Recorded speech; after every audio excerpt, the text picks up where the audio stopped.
그러니까 딱 이렇게 읽었을 때 그런 느낌이 뭡니까? 오늘 본문을 딱 읽었을 때 한마디로 뭐예요 오늘?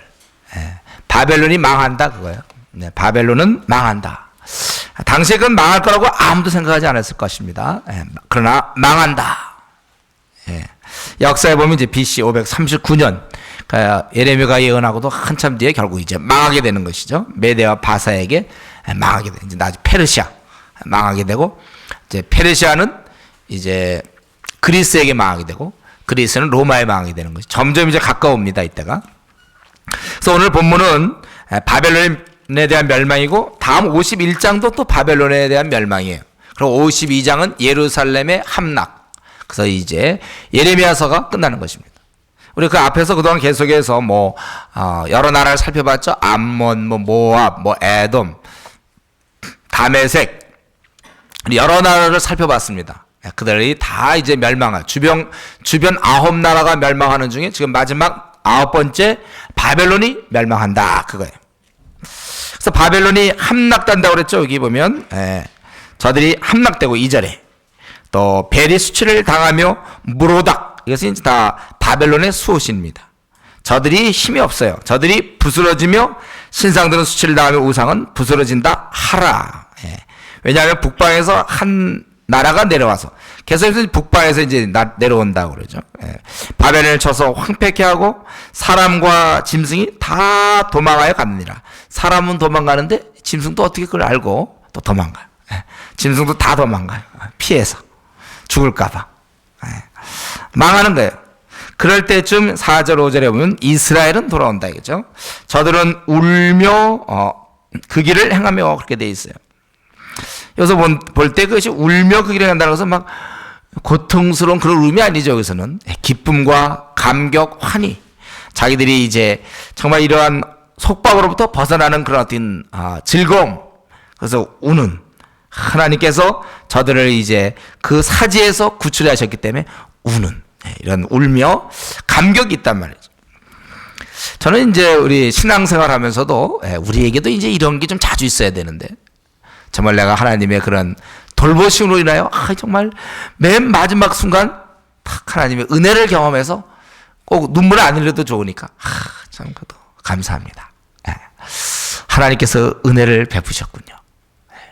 그러한 우리 좀 신앙 그러한 경험들이 자주 있어줘야 우리 신앙생활 하지 밤낮 하나도 눈물도 안 나오고 은혜도 없고 감동도 없고 그러면 참 우리가 이게 신앙이 밋밋하죠. 졸립죠. 감동도 하나도 없고 밤낮 그날이 그날이고 그 다음날이 그 다음날이고 좀 이렇게 살면서 은혜를 좀 많이 체험해 봐야 돼요. 은혜를 하나님의 은혜. 그럴 때 우리도 이 모습 이 선조들은 잘못했지만 이들이 이제 포로로 있다가 딱 올 때 울며 자기 고향길로 가는 저 군대에 있을 때 그랬는데 군대에 있다가 이제 첫 휴가 나가서 집에 갈 때 그 고속도로 안에서 고속버스 안에서 눈물이 나더라고요. 집으로 가는구나. 저 집을 떠난 적이 별로 그렇게 오랫동안 떨어져 본 적이 없었는데 이제 집으로 가서 부모님 만나고 어머님 만나고 이제 그 생각하니까 참 눈물이 나고 감격스럽고 그랬는데 이들이 얼마나 참 감격스럽겠습니까? 자기 만화먼 자기들의 이제 하나님 주신 그 땅을 향해서 갈 때 이제 새롭게 가는 그때 이런 감동, 감격 이런 걸 우리도 좀 자주 경험할 수 있으면 좋겠어요. 그래서 그들이 하나님을 구하고 또 시온으로 향하며 그 길을 물으며 어떻게 시온으로 갑니까? 물어보는 얼마나 기쁘겠어요. 무리 말하기를 너희는 오라 잊어버리지 아니할 영영한 언약으로 여호와께 연합하자 하리라. 이 우리말 성경이 조금 여기에 좀 애매한데 이게 뭐냐면 이제 그들이 와서 영영한 언약으로 여호와 연합할 것이다. 그거예요. 이제 주님과 함께 영영한 언약으로 여호와와 연합한다. 그거예요. 그동안 사실 이스라엘 민족 어땠습니까? 방황했다는 거죠. 6절에 저들은 참 방황했습니다. 목자를 잘못 만났어요. 목자. 그래서 저들은 방황해서 산으로 돌아다녔습니다. 평지로 돌아다녀야 되는데 산으로 돌아다니다가 쉴 곳을 잊었도다. 우리도 사실은 이전에 그런 자들이었죠. 주님 만나기 전에, 참 목자이신 그분을 만나기 전에 각기 나름대로 살아왔는데 그것은 헤매고 있었던 거예요. 그건 시간 낭비였습니다. 왜 이렇게 살았는지 그냥 살았던 거야. 목자를 만나지 못해서.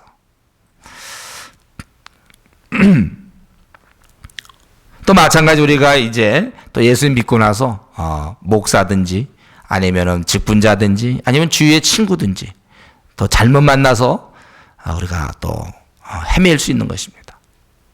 우리는 어쩔 수가 없어요. 이제 저와 여러분, 우리 항상 이제 이 나그네 길에서 어쩌면 우리가 주님 목자장이 나타나실 때까지, 주님 오실 때까지 우리가 어쩌면 목자 역할을 해야 될지 몰라요.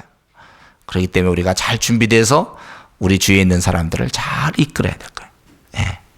그게 참 중요합니다.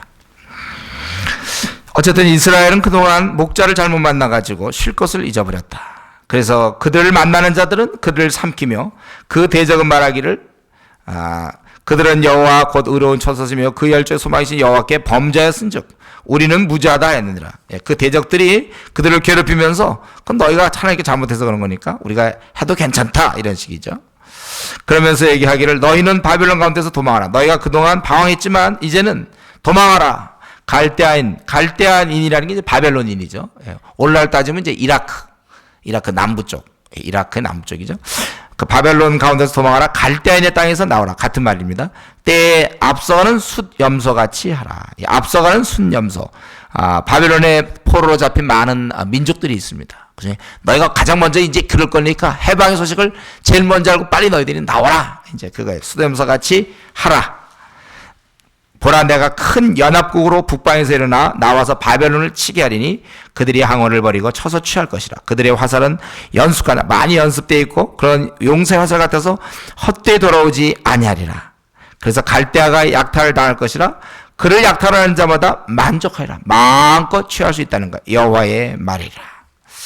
그래서 바벨론은 멸망당하고 이스라엘은 돌아오고 구원받고. 왜 저들은 멸망을 받습니까? 11절부터 거기 보니까 한 세 가지 이유인데 첫 번째는 저들이 아주 그 이스라엘을 노력하면서 자기들이 제일인 양 우쭐거리고 있다는 거예요. 너희가 나의 산업을 노력하는 자여 너희가 즐거워하며 기뻐하며 곡식하는 송아지같이 뛰며 힘센 말같이 울도다. 아주 즐거워한다는 것이죠. 자신들이 아주 우쭐거리고 있어. 예. 자기들이 이렇게 노력하면서도 아주 강포를 범하면서도 저들이 우쭐거려요. 그렇기 때문에 너희는 어미가 온전히 수치를 당하려 너희를 낳은 자가 치욕을 당하려 그들 모두가 다 수치를 당하고 열방의 말제 끝이 된다는 거예요. 열방의 끝. 원래 지금 바벨론은 열방의 으뜸입니다. 최강의 나라예요. 당시에. 이 예레미야가 예언할 때만 해도 최강입니다. 뭐 그들의 정말 기세는 정 모든 것도 다 꺾을 정도로 아주 막강한 나라였지만 예레미야 예언하기를 말제다. 이제 끝이 되고 광야와 마른 땅과 사막이 될 것이며 이런 거 보면 이 하나님의 사자가 힘이 있어요. 그런 거 어떻게 그런 나라를 놓고서 이제 너희들은 광야다 이렇게 마른 땅이 된다. 그 말 한마디 한마디가 얼마나 권위 있을까 그런 생각이 드는데 왜냐하면 하나님이 진노하기 때문에 그래요. 13절에 여호와의 진노로 인하여 검이 없고 왜냐하면 당신의 백성들을 마음껏 노력하는 저들을 물론 하나님이 허락은 하셨지만은 자들이 그렇게 할 때 거민이 없고 온전한 황무지가 될 것이라. 그래서 오히려 그것을 확인하느라고 바벨론을 지나는 자마다 그 모든 재앙을 놀라며 비웃으리라. 그래서 저들의 첫 번째 잘못은 이스라엘 노력하며 자기들이 아주 즐거워하고 기뻐하고 만족하고 아주 흥겨워하며 우쭐거리고 그러는 잘못이었습니다. 그리고 저들은 두 번째로 14절에 보니까 바벨론을 둘러 항오를 벌이고 대열을 짜라는 거죠. 활을 당기는 모든 자여 화살을 아끼지 말고 써라. 왜냐하면 그가 여호와께 범죄하였습니다. 바벨론을 둘러 너희들이 버리고 항오를 버리고 아낌없이 활을 쏘아야 된다. 왜냐하면 저들이 범죄했기 때문에. 그래서 그 사면의 소리를 질러 칠지어다 그가 항복하였고 그 보장은 그들을 지키던 요새들은 다 무너졌고 성벽은 회파됐고 여호와의 보수하시는 보복하시는 것이라. 그의 행한 대로 그에게 행하여 보수하라. 그렇기 때문에 농사 짓던 사람들이 다 도망가는 것이죠.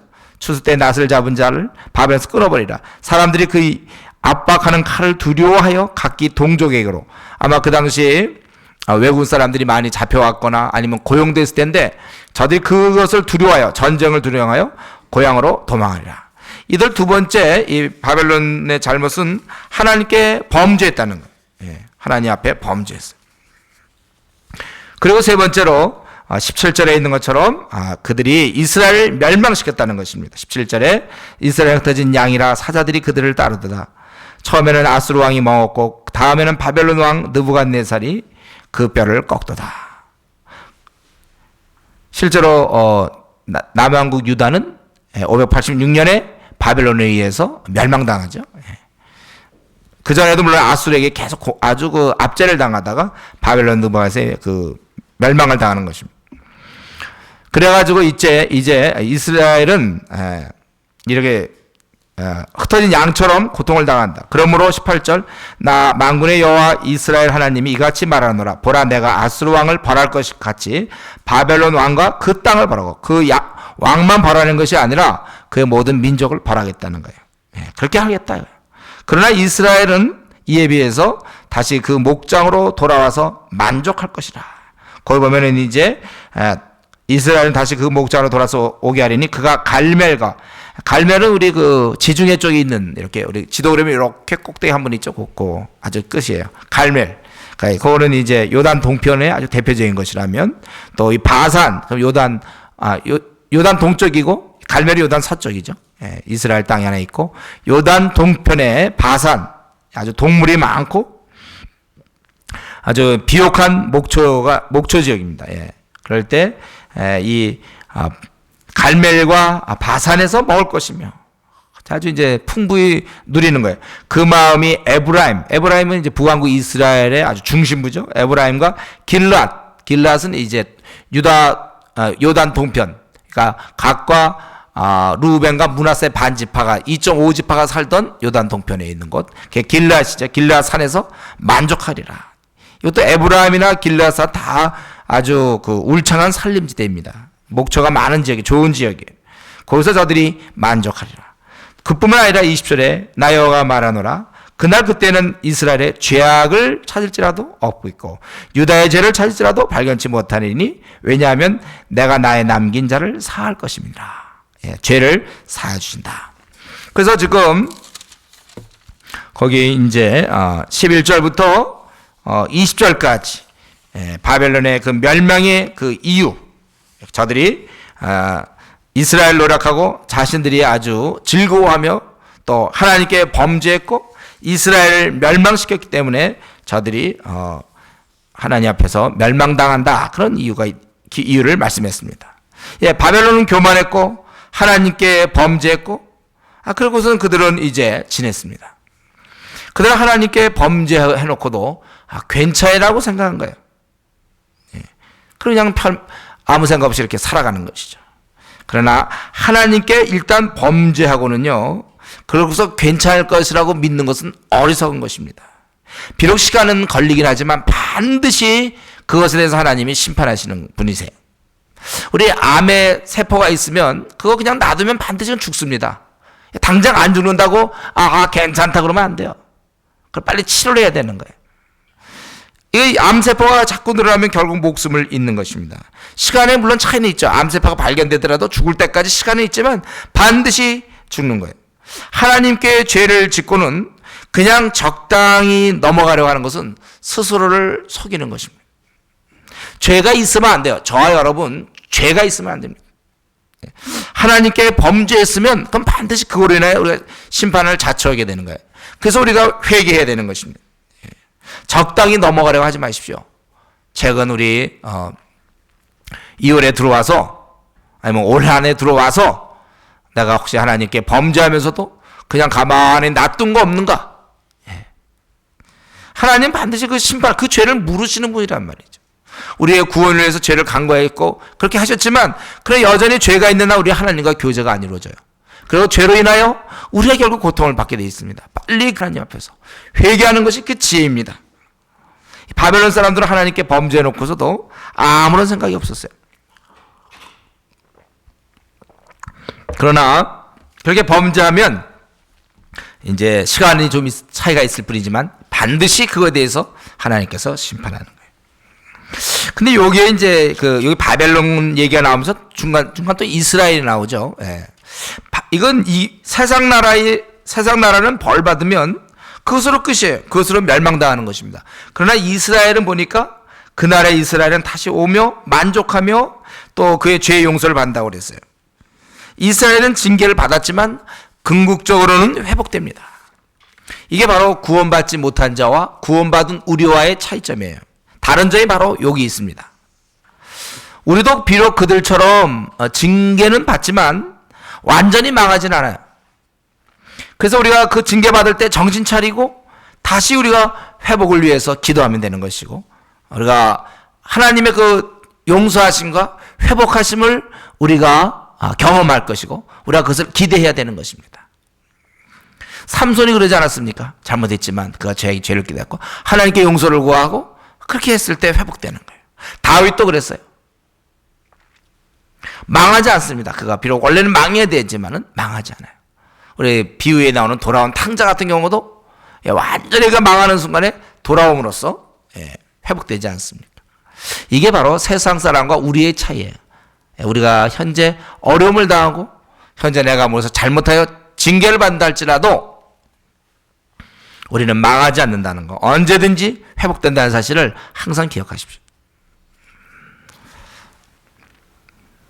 지금 우리는 이 본문을 아까도 이렇게 보면은 바벨론 멸망을 얘기하면서 4절, 5절에 보면 이스라엘 백성들이 돌아오며 이제 영영한 언약으로 연합한다 그렇게 얘기하고, 또 여기 바벨론이 잘못 중에 그들이 나의 산업을 노력하는 자요 11절에 보면 그렇게 나와 있고, 그리고 나서 저들이 이스라엘에 대해서 공격해서 이스라엘 멸망시킨 거 17절에 대해서 얘기하며, 그리고 19절 20절에서 계속해서 이스라엘에 대해서 말씀합니다.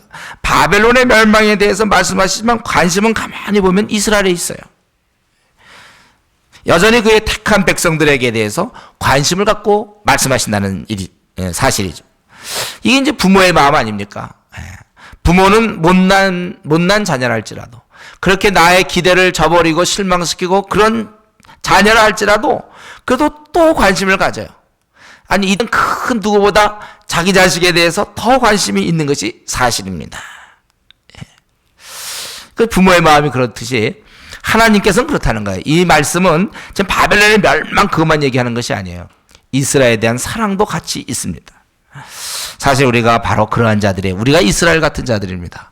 하나님 앞에서 우리가 방황하기도 하고, 또 우리가 제대로 살지 못하지만 그래 힘들어하고 때때로 나약하며 또 불성실하고 게으르며 이 땅에서 하나님의 영광을 크게 드러내지 못하고 자신의 유익을 위해 급급하고, 그러한 우리 자신에 대해서도 부모가 이 자식이 못났어도 실망시켜도 그래도 여전히 자식을 기대하는 것처럼 하나님께서는 저와 여러분에 대해서 여전히 사랑을 갖고 계시고 관심을 갖고 계신다는 사실을 우리가 잊어서는 안 되는 것입니다.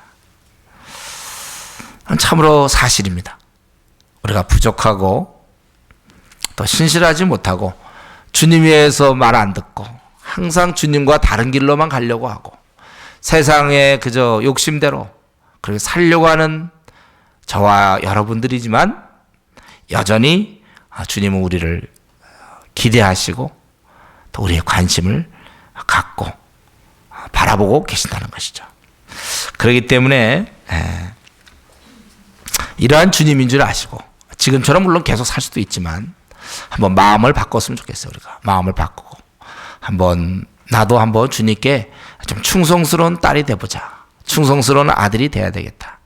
우리가 좀 그렇게 한번 결심했으면 좋겠습니다. 좀 모든 걸 다 털고 내가 주님을 그동안 가까이 하지 않고 형식적으로 내가 주님께 이렇게 했는데, 그러나 주님은 나에 대해서 굉장히 나를 사랑하는데, 우리가 부모의 사랑을 깨닫는다면 그동안 내가 부모님께 못해드린 게 이제 참 마음에 가책이 되고, 내가 잘못 살았구나. 늦게라도 정신 차리는 그 효자 효녀들은 이젠 남은 생이라도 부모님께 효도하려고 하는 것처럼 우리가 주님께, 이러한 주님께 정말 내가 주님을 가까이 하고 그동안 형식적으로 내가 습관적으로 주님을 믿었다면 이제 그것을 털어내고 한번 주님의 마음에 맞는, 나도 한번 주님의 그 사랑에 좀 이렇게 호응하는 그러한 신앙적인 삶을 살아야 되겠다.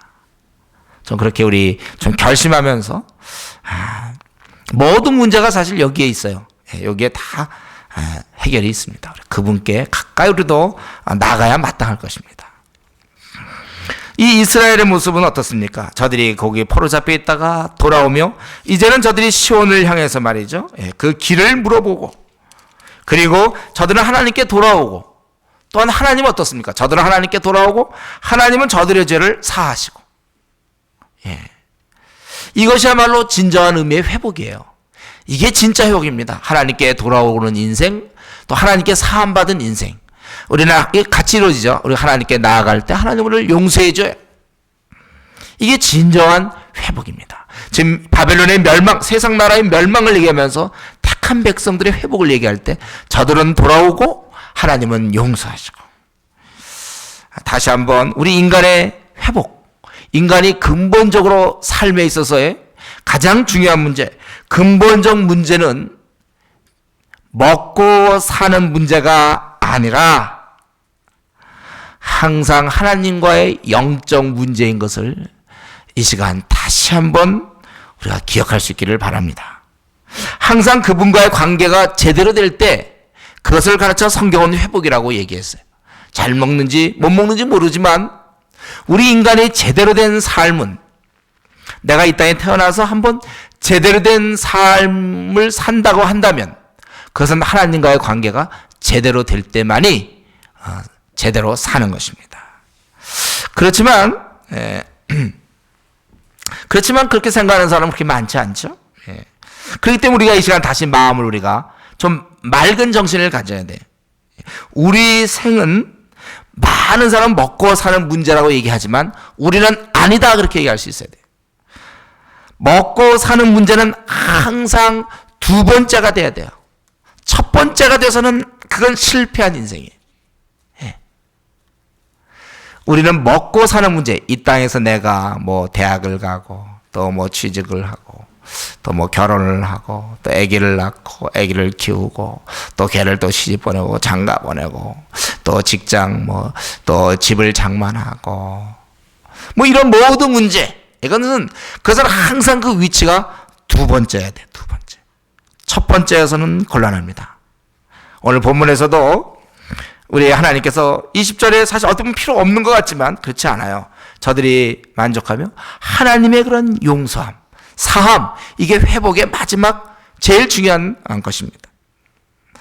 그런데 우리는 우리 생에 있어서 우리가 지금 이 시간 다시 한번 명심해야죠. 먹고 사는 문제는 두 번째다. 한번 따라해 보겠습니다. 먹고 사는 문제는 두 번째다. 먹고 사는 문제는 정말 믿으세요? 네. 결혼 문제가 몇 번째라고요? 두 번째. 직장 문제는 몇 번째일까요? 두 번째. 집 사는 문제는? 예.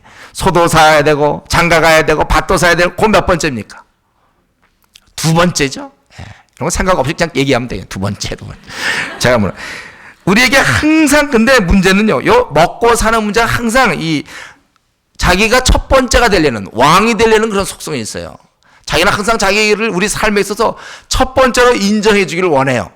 아니, 먹고 사는 문제보다는 사실은 그 먹고 사는 문제가 뭐 스스로 노력해서 그렇게 우리로 하여금 자기가 첫 번째가 되겠다는 건 아니겠죠.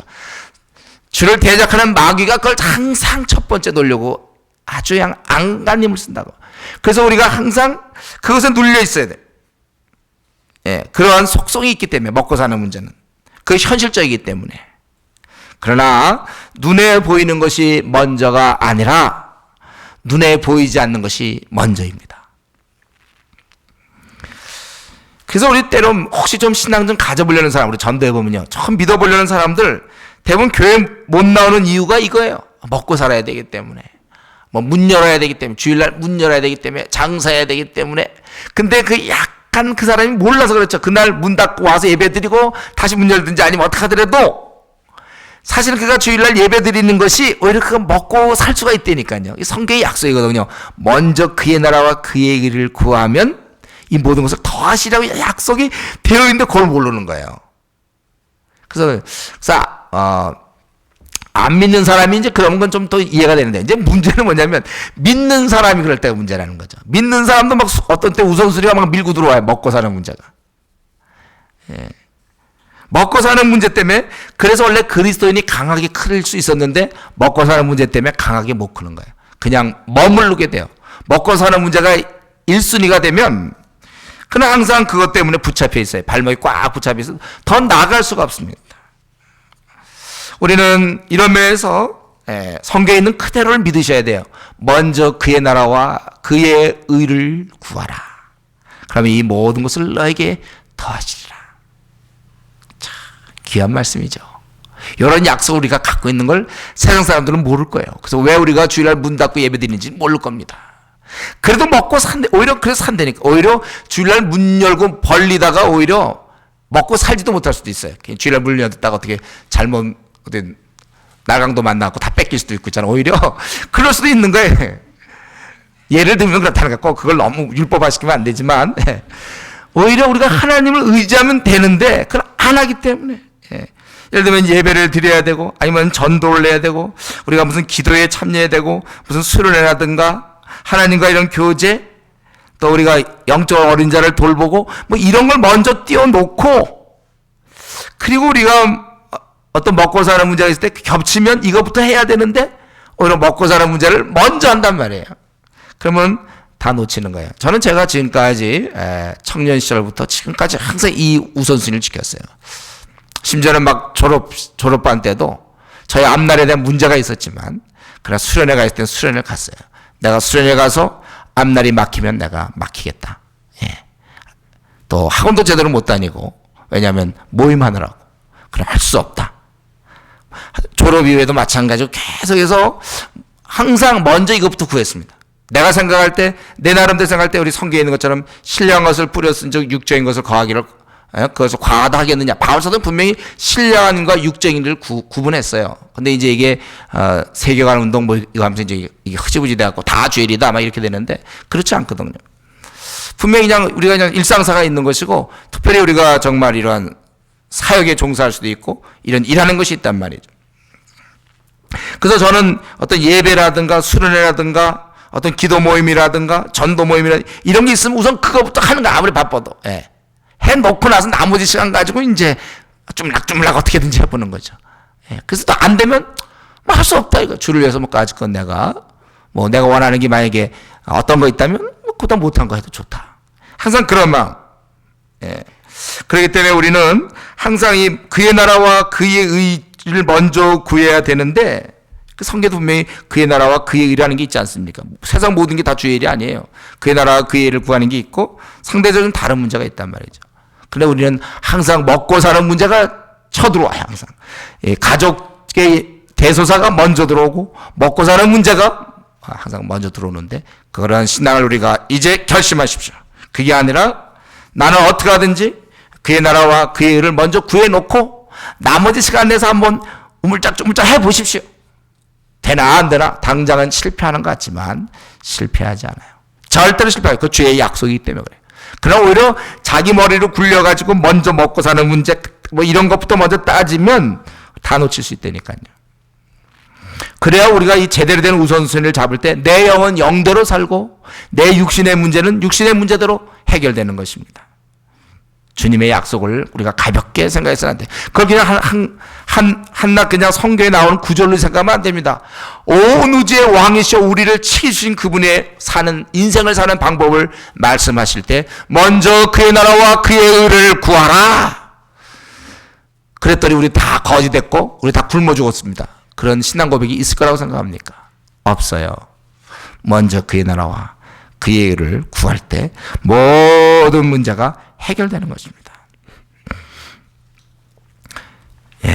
우리가 그걸 생각하고, 그래서 그분의 그분과의 관계가 참 중요한데, 그러기 위해서는 우리가 관계를 깨는 오직 한 가지, 바로 이 죄를 우리가 항상 회개해야 되고 매일매일 이 죄 문제를 해결해야 됩니다.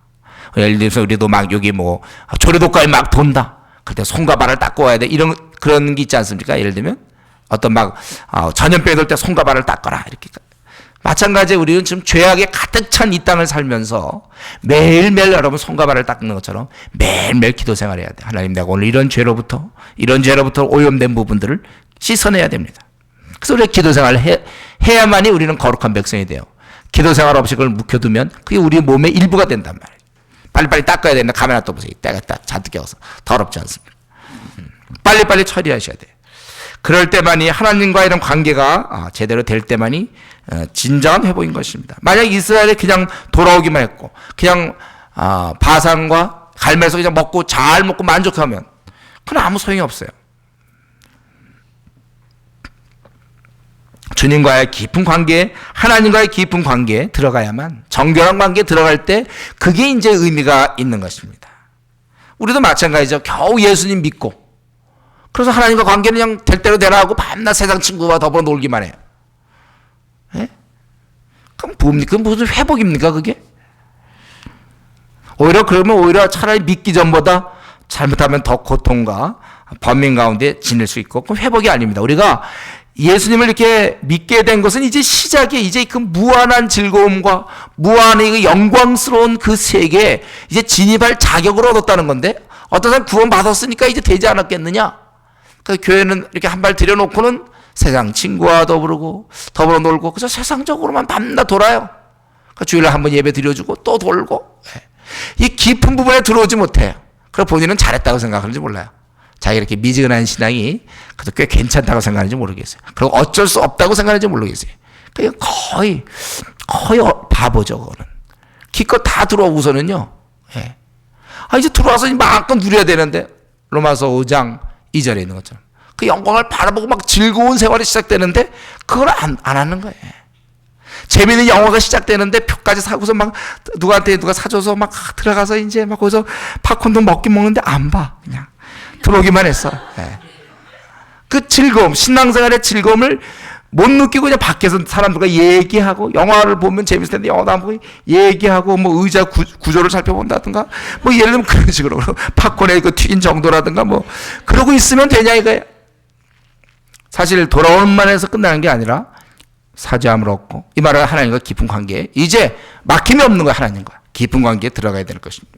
저는 여러분, 우리가 신앙생활 지금 뭐 이렇게 어느 정도 하는지 모르지만 별로 이렇게 신앙생활이 큰 나에게 정말 기쁨을 주지 못하고 초대교회 때 그 사도들의 어떤 뜨거운 열정을 나한테 주지 못한다면요, 여러분 그렇게 될 때까지 기도 좀 하십시오. 어떻게 이런 문제를 가만 놔둡니까? 내가 좀 한번 깊은 부분에 들어가야 되겠다. 한없이 깊은 부분에서 내가 정말 한번 누려야 되겠어요. 주님 안에서. 그 바울사도가 어디 뭐라 그랬으면 나중에는 죽었으면 좋겠다 할 정도로.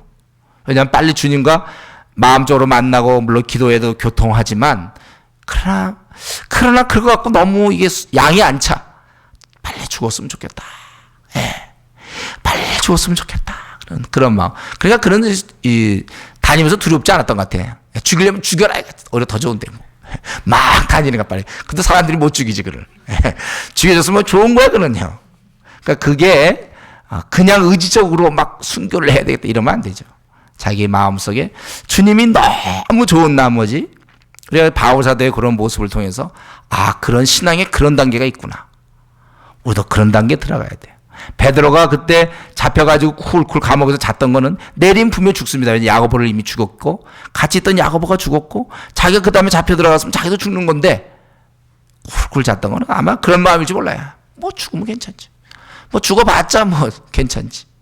주님에 대한 그 사랑과 그런 마음이 있는지 모르겠는데, 여러분 우리가 정말 내 신앙을 한번 스스로 생각해 볼 때 지금 이 정도에 만족하십니까? 아니면 더 좀 들어가기를 원하십니까?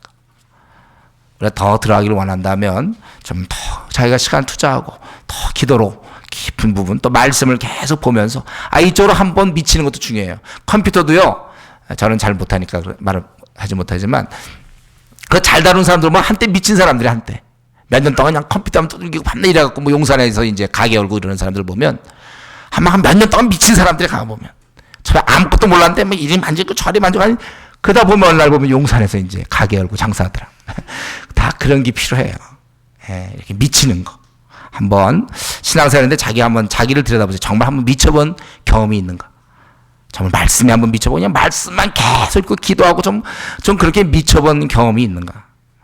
없다면 좀 그런 시간을 자기가 정해서 자기 생활 중에 내가 좀 그래야 되겠다. 그래서 좀 우리가 이렇게 좀 깊이 들어갈 수 있도록 노력해야 되겠습니다. 이제 하나님께서는 저들의 멸망의 이유를 얘기하고 이제 멸망을 시키는 방법을 얘기하는데 21절부터 32절까지 보면 멸망의 방법은 하나님이 공격하겠다는 거예요. 그래서 21절에 보면 나 여호와가 말하노라 너희는 올라가서 무라다임의 땅을 치며 무라다임은 이제 바벨론 남쪽에 있을 거라고 얘기되는데 그 북옷의 거민을 치고 북옷도 그 티그리스강 동쪽에 있는 곳인데 근데 이거는 이 지명보다는요 오히려 지명을 얘기한 것보다는 내용이 아니겠냐. 왜냐하면 이 무라다임이라는 뜻이 이중 반역이라는 뜻이거든요. 그런 자들을 북옷 이게 처벌이라는 뜻이 어떻게 이름이 이런 데가 있는지 모르겠어요. 그래서 칼빈 선생 같은 경우는 이거는 아마 지명보다는 바벨론을 상징한 것이 아니겠느냐. 물론 지명도 있지만 그렇게 또 해석하기도 합니다. 이제 바벨론 너희들이 하나님이 대적들에게 바벨론을 치라고 얘기해. 그리고 하나님께서는 이제 그래서 그 파멸의 소리가 있고 황무지가 되었는고 저들이 바벨론 그리고 24절에 보니까 하나님께서 올무를 놓으셨다고 그러죠. 그래서 바벨론이 걸려들었어요. 왜냐하면 바벨론이 결국 하나님과 다투었기 때문에 그런 것이다. 그래서 하나님께서 자신의 병고를 열고 그런 창고를 열어가지고 분노의 병기를 내어놨다. 그리고 대적에게 명하기를 26절, 27절에 너희는 와서 그것을 치고 곡간을 열어 그것을 쌓아 무더기 같게 하라. 이 말은 불로 태우라는 뜻이겠죠. 무더기 같이 만들려면. 그리고 그들을 진멸하고 남기지 마라. 또 그 황소를 다 죽이라. 27절에. 이것은 황소는 지도자일 수도 있겠고 아니면 그동안 누렸던 자들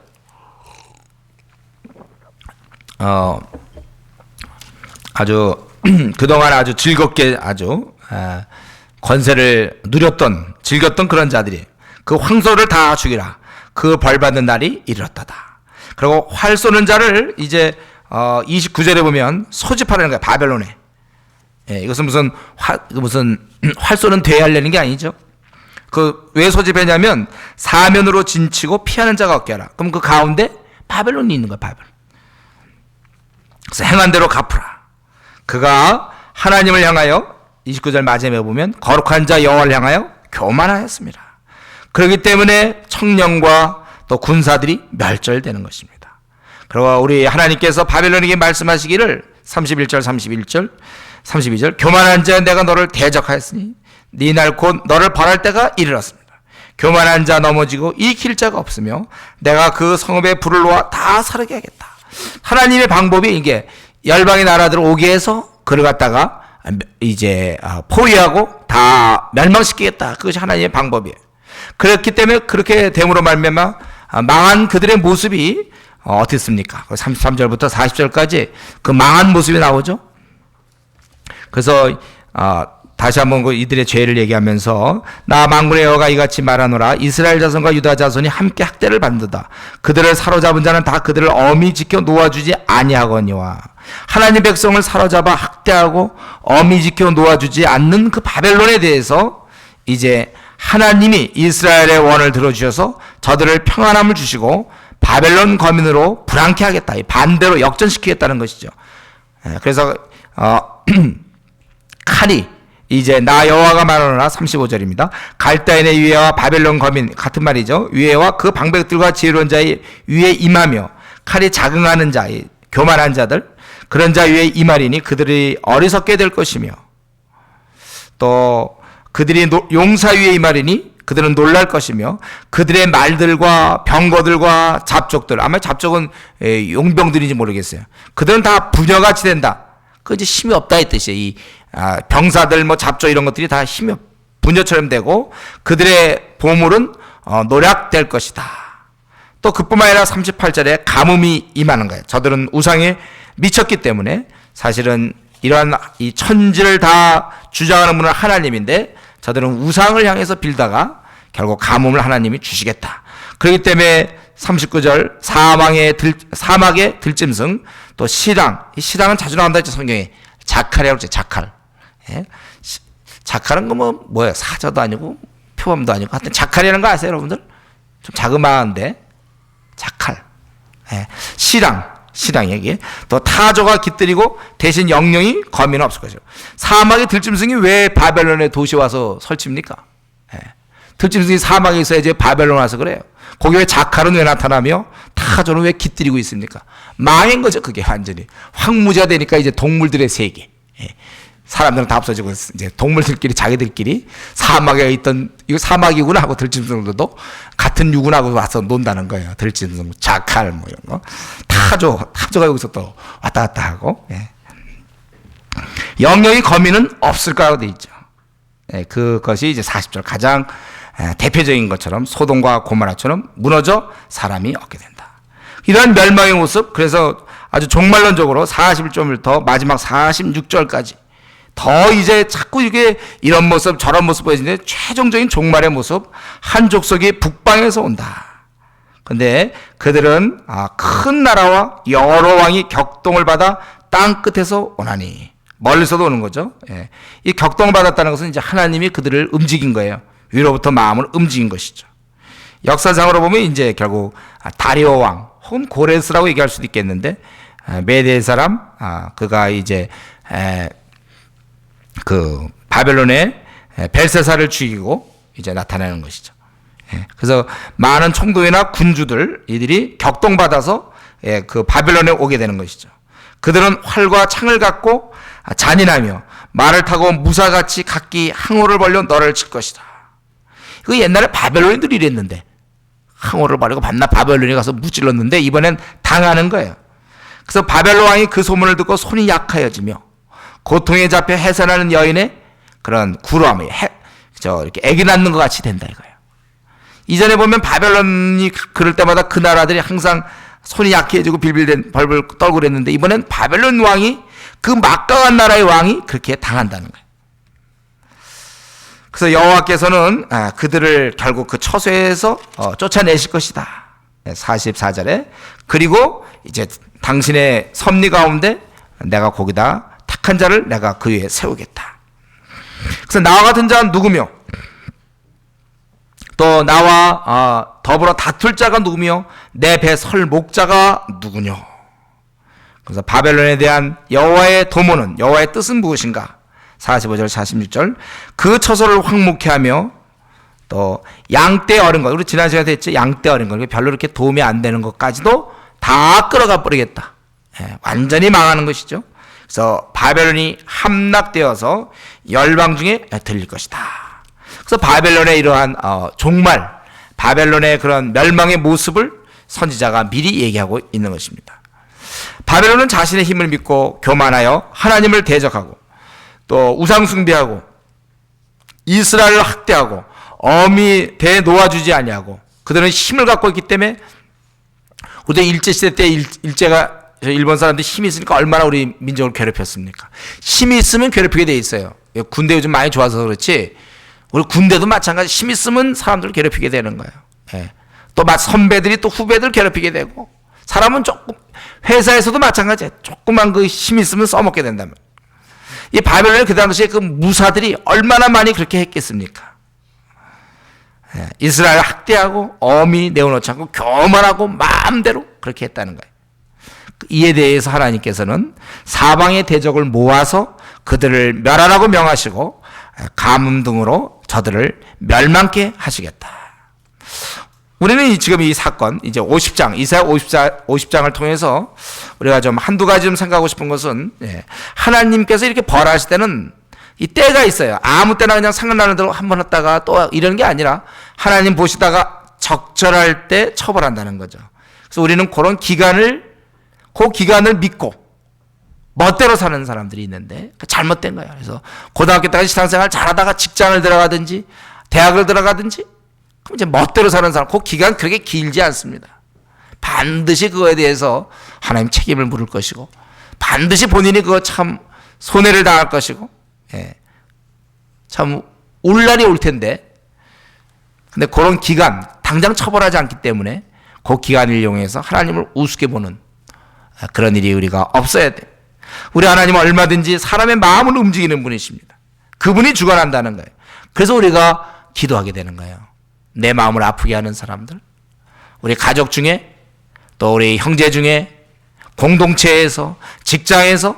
왜냐하면 우리 하나님이 얼마든지 이들의 마음을 움직여서 바벨론을 쳐들어가게 할 수 있지 않습니까? 얼마든지 그렇게 할 수 있어요. 하나님이 마음을 주관하시는 분이라는 사실, 우리가 그것을 생각해야 돼요. 또한 하나님은 언제든지, 오늘 에레미야서의 바벨론뿐만 아니라 언제든지 하나님은 항상, 하나님은 적이 꼭 있어요. 이 교만한 사람, 이 교만한 자의 강함을 우리 하나님은 기뻐하지 않습니다. 하나님께서는 나 같은 자 누구며 나로 더불어 다툴 자 누구냐, 함부로 대적하면 안 된다는 거예요. 그런 분에 대해서. 그렇기 때문에 바벨론이 굉장히 강한 나라 같죠. 그 당시에 지금 미국보다 더 할지도 모르겠죠. 아주 막강한 나라지만, 그러나 사실은 바벨론은 아무런 파워가 없습니다. 힘이 없는 거예요. 강한 것 같지만 파워가 없어요. 이 파워는 하나님으로부터 나오는 거예요. 이걸 우리가 명심하시면 됩니다. 우리 아무리 좋은 컴퓨터가 있다고 합시다. 너무 좋아. 그렇게 좋은 컴퓨터가 어떻게 나왔는지 놀라울 지경이에요. 그러나 아무리 좋은 컴퓨터도 이 전원이 들어와 줘야 돼요. 계속 그게 들어와 줘야 되는 거예요. 또 핸드폰 같은 거 있잖아요. 핸드폰. 요즘 보면 핸드폰만 막 찍어요. 카메라도 있고 우리나라 핸드폰 이렇게 좋은지 모르겠어요. 웬만큼만 이제 그만 좀 멈춰줬으면 좋겠는데 자꾸 새로운 거 나오니까 또 청소년들도 밤낮 새로운 거 살려고 그래. 우리나라가 이런 데 돈을 자꾸 들여도 되는지 모르겠어요. 하여튼 카메라도 몰래 찍을 수도 있도록 돼 있고 차가 소리도 안 나고 그런 카메라 음악도 나오고 말이죠. 또 그거 더 기능이 더 좋아지고 인터넷 동영상 기능까지 나와요. 근데 아무리 핸드폰이 그래봐야 이 배터리가 없으면 찍히지 않아요. 배터리. 그거에 바로 우리 인생이 사실은 저와 여러분 모두가 하나님께서 이렇게 주시는 힘으로 사는 것입니다.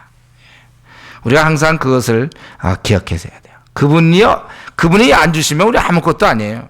하나님이 은혜 주시지 않으면 우리가 아무리 너무 건강하다, 또 학벌이 있고 용기가 있고 외모가 출중하고 능력이 뛰어나고 직위가 높고 재산이 아주 많아도 우리는 그분이 은혜 주심을 끊는다면 우리는 그때 가장 비참한 신세로 전락되고 만다는 것입니다. 이 땅에서 우리가 얻을 수 있는 것은 진정한 힘이 되지 못해요. 힘은 위에서부터 오는 거예요. 내가 이 땅에서 어떤 학위를 취득하고 이 땅에서 재산을 모으고 통장이 그게 많고 땅이 많고 그것도 일순간입니다. 하나님이 만약에 은혜를 오늘 끊기로 결심했으면 오늘 끊으면 그건 다 일순간이에요. 다 무너지는 거예요. 졸지에 망하는 거라. 졸지에 망한다는 게 바로 그겁니다. 우리가 그러한 이 땅에서 얻을 수 있는 것은 진정한 힘이 되지 못하고 그분과 관계가 있을 때 그런 걸 유용하게 사용할 수 있을 뿐이에요. 그분과 관계가 잘 안 되고 오히려 우리 자체 내에서 다른 죄와 달리 교만한 자체 내에서 힘이 생기는 거거든요. 하나님에 대해서 대항할 마음이 있는 것이거든요. 그래서 이것이 생길 때 그럴 때 그는 망하는 거예요. 성경은 이미 도는 얘기했습니다. 교만은 패망의 선봉이라고. 신앙 없는 사람이 인류대를 다니고 신앙 없는 사람이 돈을 갖게 되고 신앙이 없는 사람이 사회적인 지위를 갖게 되고 신앙 없는 사람이 무슨 시험에 합격하고 그럼 망하는 길에 들어설 확률이 아주 높은 사람이 되는 거예요. 왜냐하면 그런 것들이 우리의 교만을, 그렇지않아도 교만한데 우리 교만을 강화시키는 역할을 하기 때문에 그렇습니다. 그래서 많이 가진 만큼 더 교만해질 수가 있고 그만큼 벌을 더 많이 받을 수 있는 거예요. 그러니까 우리가 만약에 물에 빠졌는데 내가 무거운 무슨 외투 같은 거라든가 군화를 신고 있으면 그만큼 헤엄치는데 그게 불리하지 않습니까? 무거운 가방을 짐을 지고 또 외투에다가 밍크 코트 또 무슨 군화 그런 거 오히려 많이 있으면 그만큼 불리하지 않아요. 빨리 그런 게 없어야 헤엄을 잘 칠 수 있죠. 가벼워야지 몸이. 오히려 그때는 그게 저주가 돼요. 오히려 그런 걸 내가 메고 있었다면 그 순간 헤엄치는 순간 어떻게 풀지도 못하고 꽉꽉 메고 있었다면 마찬가지로 하나님께서 은혜를 끊을 때 내가 갖고 있던 오히려 좋은 학위 또 좋은 재산 좋은 능력 오히려 이런 것들은 더 많을수록 하나님으로부터 더 강하게 그러면 더 많은 책임을 묻게 될 것이고 그만큼 더 비참하게 되는 것입니다. 너무 많이 올라갔기 때문에 여러분 우리가 떨어질 때 여기서 한 제가 요 강당에서 똑 뛰어내려 보세요. 아픕니까 여기서?